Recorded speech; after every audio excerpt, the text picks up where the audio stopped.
মরিচের গুঁড়া, soya sauce, আস্ত একটা ডিম এবং 1 চামচ কর্নফ্লাওয়ার সবকিছু মিক্স করে রেস্টে রেখে দিব 1 ঘন্টার জন্য। এদিকে আরেকটা বাটিতে পরিমাণ মতো tomato sauce, soya sauce, fish sauce, oyster sauce এবং চিলি সস মিক্স করে সাথে অ্যাড করে দিব কালো গোলমরিচের গুঁড়া, পরিমাণ মতো চিনি এবং 1 চামচ কর্নফ্লাওয়ার পানিতে গুলিয়ে সেই পানিটা। এই সস মিক্সিংটাই হচ্ছে বিফ সিজলিং এর আসল মজা। এরপর রেস্টে রাখা মাংসগুলোকে গরম প্যানে দুই পাশ 2 মিনিট করে ভালোভাবে ভেজে নিব। মেক শিওর ভাজার সাথে সাথেই যেন কুকিং প্রসেসটা স্টার্ট করা হয়, তা না হলে মাংস কিন্তু শক্ত হয়ে যাবে। দেন একটা কড়াইতে এইরকম কোয়া করা কয়েকটা পেঁয়াজ এবং ভেঙে ভেঙে শুকনা মরিচ তেল দিয়ে ভালো করে ভেজে নিব। দেন অল্প কিছু কালারফুল ক্যাপসিকাম এবং গরুর মাংসগুলো অ্যাড করে দিয়ে সাথে অ্যাড করব আমাদের আগে থেকে রেডি করে রাখা সস। অল্প কিছুক্ষণের মধ্যেই গ্রেভিটা ঘন হয়ে আসলেই রেডি হয়ে যাবে আমাদের বিফ সিজলিং। যেহেতু মাংস আগে থেকেই ভাজা ছিল তাই সিদ্ধ হওয়া নিয়ে কোনো টেনশন নাই। ও ফ্রাইড রাইসের সাথে এই বিফ সিজলিংটা এত পরিমাণে মজা, লাস্ট আমার হাজবেন্ডের বার্থডেতে এই রেসিপিটা বানিয়ে সব মেহমানকে খাইয়ে তো আমি তাক লাগিয়ে দিয়েছিলাম।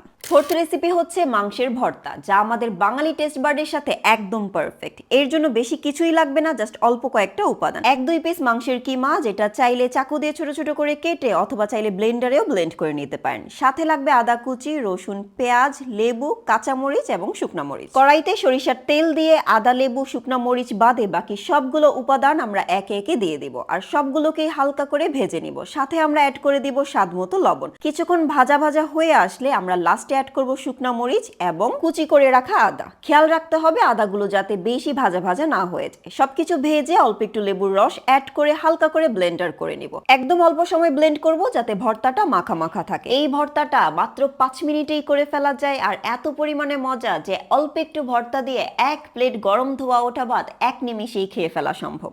আজকের লাস্ট রেসিপি হচ্ছে বিফ সটেড ভেজিটেবল। এর জন্য বিফ সিজলিং এর মতোই বিফগুলোকে ভালো করে ভেজে নিতে হবে এবং ঘরে থাকা পছন্দ মতো সকল সবজি আপনি কিন্তু অ্যাড করতে পারবেন। ফুটন্ত গরম পানিতে অল্প একটু লবণ দিয়ে সবজিগুলো 2 থেকে 3 মিনিট সিদ্ধ করে উঠিয়ে রাখতে হবে। এরপর একটা কড়াইতে রসুন মরিচ হালকা তেলে ভেজে দিয়ে দিতে হবে পানি। এরপর পরিমাণ মতো গোলমরিচ, অল্প একটু সয়া সস এবং 1 চামচ কর্নফ্লাওয়ার 1 গ্লাস পানিতে গুলে সেই পানিটা দিয়ে বেশ কিছুক্ষণ জাল দিয়ে একে একে অ্যাড করে দিতে হবে সবজি এবং মাংসগুলো। যারা ডায়েটে আছেন অথবা ভেজিটেবল লাভার তাদের কাছে তো এই রেসিপিটা অমৃত লাগবে। লাস্টে একটু বাটার অ্যাড করে কয়েক মিনিট নেড়ে চেড়ে সার্ভ করলে হয়ে যাবে বিফ সটেড ভেজেস। ভাত, রুটি, ফ্রাইড রাইস কোনো কিছুরই দরকার নাই, খালি খালি খেতেও এই আইটেমটা স্ন্যাক্স হিসেবে অনেক বেশি পারফেক্ট। তো এবার আমাকে বলেন আজকের ভিডিওর কোন রেসিপিটা সবথেকে বেশি ভালো লেগেছে আপনার? তবে ভাই যত যাই বলেন না কেন, দিন শেষে গরুর মাংসের ভুনা অথবা জলি হচ্ছে সবথেকে বেশি মজা। আর কারা কারা এই ডেজার্ট রেসিপিটা চাচ্ছেন অবশ্যই কমেন্ট করে জানাবেন। আজকের মতো আমি ডিয়ার ডালিয়া এখানেই বিদায় নিচ্ছি। আল্লাহ হাফেজ, টাটা।